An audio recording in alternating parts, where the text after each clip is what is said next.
자, 다들 반갑습니다. 오늘 오전부터 좀 갑작스러운 조정이 나와서 여러분들 조금 걱정이 많으셨을 건데 긴급으로 좀 영상을 올려드립니다.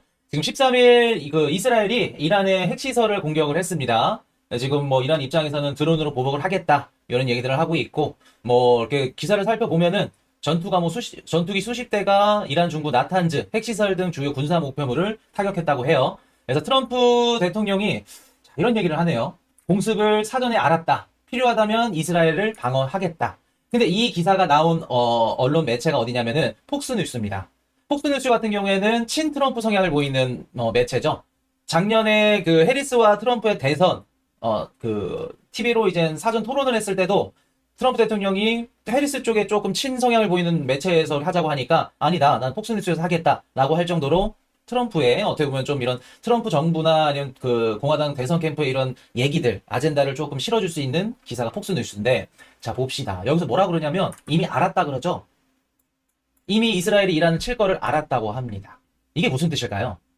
미국이 미리 알았다는 건 어찌됐든 간에 이번 이 이스라엘의 이란 공습 행동이 무언가 메시지가 담겨져 있을 가능성이 높다는 거죠. 이번 주 주말 15일 날 미국과 이란의 6차 핵협상을 앞두고 있습니다. 핵협상을 앞두고 어쨌든 간에 미국이 이란한테 핵협상에 대해서 조금 가져갈 수 있는 것들을 많이 가져가려면 이스라엘이 이란을 타격하면서 핵협상을 유리하게 이끌어 가야겠죠. 지금 뭐 나오는 기사들은 핵협상이 뭐 잠정 중단됐다 이런 얘기들이 나오는데 계속해서 지켜보셔야 됩니다. 그래서 일단은 이란 입장에서는 미국한테 우라늄 농축을 포기할 수 없을 거고, 그리고 이스라엘 입장에서는 이란과 앙숙 사이이기 때문에 이란이 핵 보유를 하고 있는 것을 당연히 반대할 수밖에 없겠죠. 미국은 이란과 핵협상에서 유리하게 가져가기 위해서 이런 공습이 필요했던 거고. 그래서 이번에 보면은 어떻게 보면 미국과 이스라엘의 작품이지 않을까. 이란 공격이 그렇게 보여집니다. 그래서 만약에 이번 주말 15일 날 이 6차 핵협상이 미국과 이란에 이게 결렬이 되거나 만약에 잘못된다, 안 좋게 된다, 그러면 이번 주나 다음 주 이란의 추가 보복, 추가 보복이 아니죠. 대응, 혹은 이스라엘의 추가 뭐 이런 공격, 이런 것들이 있을 가능성이 높다. 그러면 우리 주식이든 코인이든 추가적으로 또 조정받을 가능성은 열어두셔야 됩니다. 자, 여러분들 또 시장이 빠질 수도 있다고 얘기 들으니까 무섭죠? 걱정되고. 저는 이번에 어찌됐든 간에 중동과 이란이 아니죠. 죄송합니다. 정신이 없네요. 이란과 이스라엘의 이런 분쟁으로 인해서 오늘 비트코인 포함 알트코인 뭐 가격들이 많이 빠졌어요. 저는 이 조정이 기회라고 봐요. 절호의 기회라 생각을 하는데, 왜 이 전쟁, 이 분쟁 때문에 우리가 제가 절호의 기회라고 말씀을 드리는 걸까요? 자, 기회가 될 수밖에 없는 이유를 지금부터 말씀을 드릴게요. 여러분들, 역사적으로 전쟁이 있잖아요. 전쟁 때문에 발생한 시장 하락, 조정은 반드시 소나기에 해당됩니다. 무조건 V자 반등을 그렸어요. 항상. 제가 이따가도 이제 데이터를 말씀을 좀 보여드리겠지만, 조정이 1개월에서 3개월 내에 회복되고 상반까지 트는 경우가 다수였습니다. 자, 여러분들 볼게요. 우리가 가장 지금 걱정해야 될 건 뭐냐면 미국의 경제 데이터예요. 만에 하나 미국의 경제 데이터가 안 좋고 소비가 무너지고 고용이 깨지고 경기 침체로 들어간다면 실제로 주식이나 코인 시장은 시중 종료가 맞습니다. 하지만 볼게요. 지금 미국의 경제 지표 어떻죠? 이번 주에 발표된 미국 CPI, PPI 어떻게 나왔나요? 좋게 나왔습니다. 트럼프 관세 인상이 시작됐음에도 불구하고 물가 상승이 어떻다? 크지 않았어요. 직접적인 영향을 주지 못했다는 거죠. 자, 미국의 2분기 GDP 예상치 어떤가요? 자, 봅시다. 3.8%입니다. 3.8이라는 지표는 이게 어느 정도 수치냐면은 웬만한 신흥국 국가 경제 성장률이에요. 미국의 2분기 GDP는 미친 듯이 성장하고 있다는 거죠. 굉장히 좋을 가능성이 높다는 거겠죠. 자, 최근에 미국의 2주 이상 신규 실업상 청구 건수 3년 7개월 만에 최대치라 그러죠. 미국의 신규 실업자 수는 괜찮게 나왔어요. 24만 8천 건, 20만 중반건 20만 초중반 나오면 괜찮은 건데 2주 연속 실업수당 청구 건수가 늘어났어요. 전주 대비 거의 한 5만 건 가까이 늘어났거든요. 이 뜻은 실업자들이 지금 늘어나고 있다는 겁니다. 고용시장이 천천히 둔화가 되고 있다는 건 여러분들 나쁜 지표가 아니에요. 왜? 연준이 금리를 올리거나 내리거나 할 때 가장 많이 보는 지표가 뭐죠? 물가랑 고용 지표예요. 근데 물가는 둔화되고 있죠? 고용 지표도 둔화되고 있습니다. 연준 금리 내려야 될까요? 아니면 동결해야 될까요? 당연히 연준도 금리를 내릴 수밖에 없는 상황으로 지금 전개되고 있죠. 자, 다른 지표도 한번 볼까요? 자, 이런 식으로 연준도 금리 인하 얘기가 나오고 있어요. 월가에서도 연준 금리 내려야 된다. 물가 둔화됐고 고용지표 지금 깨지고 있는데 이러다 경기 침체나면 니네 탓 아니니. 트럼프 대통령도 SNS로 계속해서 공격을 하죠. 자, 미국의 10년물 국채 금리가 떨어졌네요. 여러분들 지금 트럼프 정부가 가장 골칫덩이, 가장 고민이었던 게 장기채 금리죠. 10년물 국채 금리 상반기부터 베센드 재무장관이랑 트럼프 대통령이 계속해서 내린다고 얘기를 했죠. 자, 볼게요. 10년물 국채 금리가 4.5까지 갔다가 4.3까지 떨어졌네요. 여러분들 봅시다. 중동 전쟁이 뭐 전쟁이 될 수도 있고 분쟁이 될 수도 있지만 자, 미국한테 나쁠까요? 중동 전쟁으로 인해서 지정학적 위기가 발발이 됐어요. 그러면 당연히 위험성 자산에 해당되는 비트코인 많이 빠졌죠? 많은 분들이 비트코인은 뭐 안전자산이다, 뭐 인플레이션 해지 수단이다, 제가 아니라고 말씀을 드렸었죠. 오늘 많이 빠졌습니다. 가격 빠진 거에 증명을 해주는 거예요. 물론 반등이 거셌지만. 자, 그런데 볼게요. 위험성 자산은 빠지고 안전자산인 금이랑 미국 국채 수요는 늘어나겠죠. 자, 미국의 국채 수요가 늘어난다? 미국한테 안 좋을까요? 미국의 국채 수요가 늘어난다는 건 채권 가격이 올라간다는 거고 10년물 국채 금리, 장기채 금리가 떨어진다는 걸 얘기하죠. 이해되셨나요? 10년물 국채 금리가 떨어진다는 건 미국 실물 경기에 영향을 주는 모기지 금리, 학자금 대출, 그리고 자동차 담보 대출 이런 금리들도 떨어진다는 얘기죠. 나쁠 게 없다는 겁니다. 거기다 플러스 미국의 재정 적자 줄어들 수 있겠죠. 정부가 수출을 할 수 있습니다. 자, 제가 미국의 셰일 오일 기업 얼마 전에 한번 다뤄드렸었죠. 미국의 셰일 오일 기업들의 생산 비용은 배럴당 50에서 60달러 수준이에요. 근데 이게 트럼프 관세 인상 정책 때문에 철강 가격이 올라가고 뭐 알루미늄 가격이 올라가고 이런저런 가격들이 올라가면서 채굴하는 그 채굴기의 비용이 올라갔죠. 지금 생산당 배럴당 생산 비용이 65불에서 70불이에요. 근데 지금 방송 들어오기 전에 원유 가격이 74불이거든요. 미국의 셰일 오일 기업들이 그동안 죄송합니다. 중동에 있는 오펙 플러스 얘네들이 그 증산을 하면서 경쟁력을 잃었는데 이렇게 되면 미국의 셰일 오일 기업들이 더 많은 오일을 찍어서 수출할 수 있겠구나. 그럼 미국 정부 입장에선 수출이 늘어나고 무역이 흑자로 전환을 할 수 있겠죠. 재정 적자가 줄어든다는 거겠죠. 자, 미국의 무역 흑자가 늘어난다는 건 아까 보여드렸던 미국의 경제 성장률이 올라간다는 거죠. 자, 그럼 볼게요, 여러분들. 중동 전쟁이 지금 발발하고 러우 전쟁도 지금 끝나지 않은 이런 상황들이 미국한테 안 좋을까요? 미국으로 더 많은 자본이 유입될 수 있는 트리거가 되겠죠. 자, 우리 한 가지 배웠죠. 비트코인 시장이 좋으려면 미국 자본 시장으로 자본이 유입돼야 된다고 말씀을 드렸죠. 왜? 우리 비트코인 포함 알트코인 암호화폐 시장은 달러 기반화된 시장이기 때문에. 그럼 여러분들, 미국 경제가 튼튼하게 받쳐주고 있고 이번에 중동 전쟁으로 인해서 조정이 나온다면 우리한테는 무슨 기회다?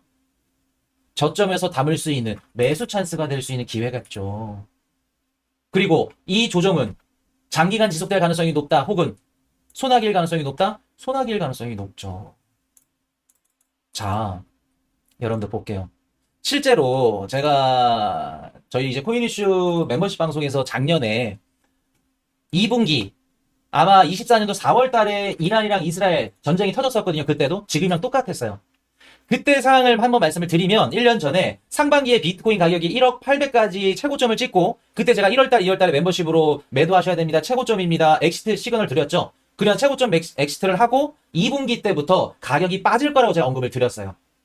제가 뭐 점쟁이도 아니고 뭐 신들린 사람도 아니고 무슨 예언가도 아닌데 어떻게 2분기 빠질 가능성이 높다고 말씀을 드렸고 예측을 했냐면 작년에 24년도에 대선이 있었죠.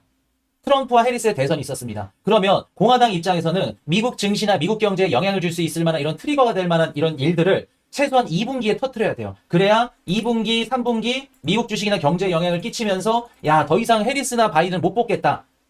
그런 분위기가 돌아야 트럼프가 당선될 가능성이 높겠죠. 그렇기 때문에 주식시장이나 코인시장에 영향을 줄 만한 이런 트리거, 전쟁이나 이런 위기들이 2분기에 터질 거라고 봤어요. 그래서 저희가 1분기에 다 매도를 했고 최고점에. 실제로 4월 초에 이란 이스라엘 전쟁이 터졌죠.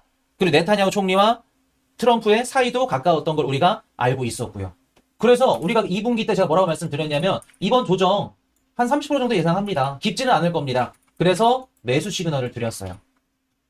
자, 매수 시그널 드렸는데 어떻게 됐을까요? 어떻게 됐을까? 보여드려 볼게요. 실제로 이때 주었거든요. 2분기에 주었고 3분기 8월 5일날 블랙 먼데이죠. 엔캐리 트레이드 청산 때문에 쭉 빠졌었어요. 전세계 글로벌 증시가. 2분기 3분기에 주었고 그 매수 가격이 저점이었습니다. 보이시죠? 저점에서 매수를 했어요. 저희가 저점에서 매수를 했다 말씀을 드리고 싶은 게 아니라 여기서 중요한 건 뭐냐면 무슨 뜻이다? 전쟁이나 이런 지정학적 위기 때문에 시장이 빠졌다? 그 뜻은 V자 반등이 나올 가능성이 매우 높고 저점 매수의 기회일 가능성이 매우 높다. 자, 다른 걸로 한번 보여드려 볼까요? 이란, 이스라엘 말고. 자, 가봅시다.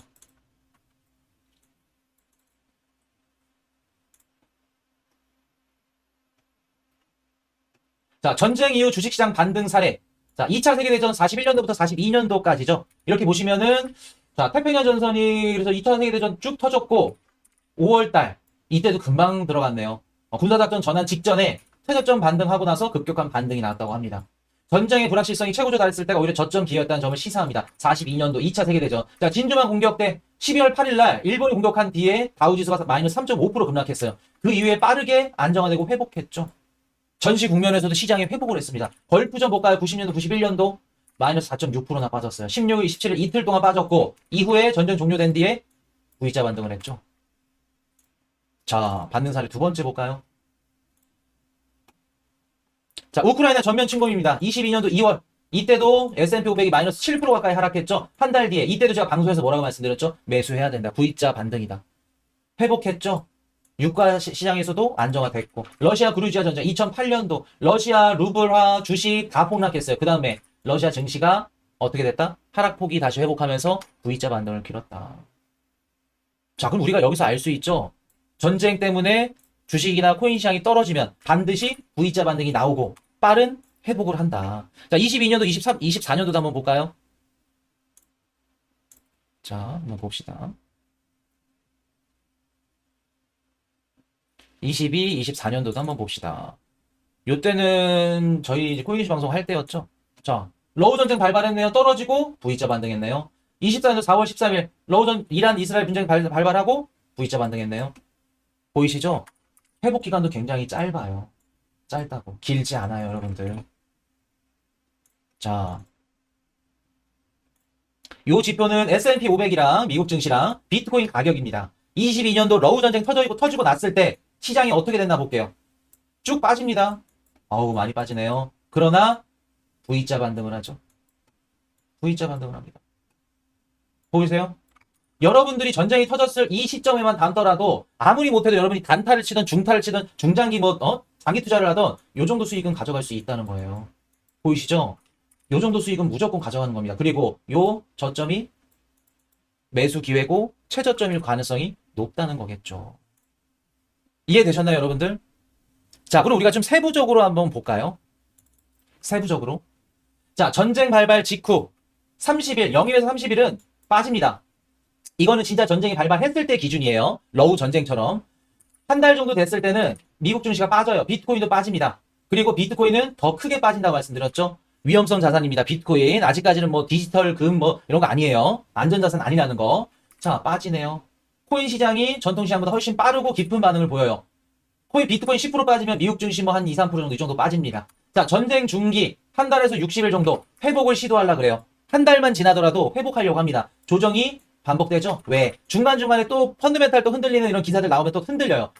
이런 식으로 갔다가 또 갔다가 이렇게 갔다가 이런 식으로 가는 겁니다. 한 두 달째. 두 달 이후부터는 반등이 가속화되죠. 이때부터 V자 반등이 본격적으로 나와요. 비트코인이 항상 나중에 올라가죠. 자, 전통 금융보다 늦지만 강한 회복 탄력성, 수익률이 높을 가능성이 높다는 거겠죠. 이해되셨나요, 여러분들? 자, 정리 한번 해볼까요? 자, 정리 한번 해볼게요. 급락 후에 빠른 저점이 형성이 됩니다. 전쟁 공포스럽죠? 충격으로 급락하죠? 근데 그게 최저점 매수 기회죠. 근데 어찌됐든 간에 전쟁이 터지면 종전이 있을 거고, 협상이 있을 거고, 중재가 있을 거고, 화해가 있을 겁니다. 그렇게 되면 자산시장은 반드시 회복을 해요. 이해되셨나요? 하락폭보다 회복 속도가 중요한 거죠. 그리고 역사적 반복, 무슨 가능성? 전쟁 때문에 떨어지지만 수개월 내로 반드시 회복한다. 자, 그러면 요약해서 한번 말씀드려볼게요. 하락 후에 한 달에서 3개월 내에 회복 가능한 경우가 다수였다. 그럼 여러분들, 만약에 이번 15일날 미국과 이란의 핵 협상이 잘 안 되잖아요? 그러더라도 어떻게 될 가능성이 높다? 1개월, 3개월 내에 회복할 가능성이 높다. 전쟁 충격은 공포를 유발하지만 저점은 기회다. 이제 좀 이해가 되시나요, 여러분들?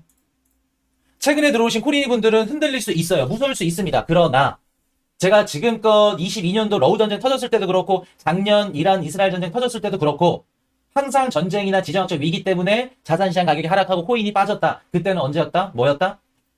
최저점 매수 기회였다. 비트코인은 항상 전쟁 초기에 더 민감하게 반응을 합니다. 패닉은 기회예요. 감정이 아니라 여러분들 구조로 대응을 하셔야 됩니다. 이해되셨죠? 미국 증시가 다시 말아 올라간다. 비트코인도 강력하게 올라간다. 여러분들 항상 언제나 위기는 기회였습니다. 그리고 나중에 시간이 지나고 나서 그 위기가 기회였다는 걸 알게 되는 그 순간부터 여러분들은 후회하시게 될 거예요. 지난 2번의 사례를 말씀을 드렸죠. 이번에는 여러분들이 꼭 그 기회를 잡으시길 바라겠습니다. 자, 오늘 영상이 좋으셨다면 구독과 좋아요 부탁드리고 지금까지 코인 이슈 경제 채널이었습니다.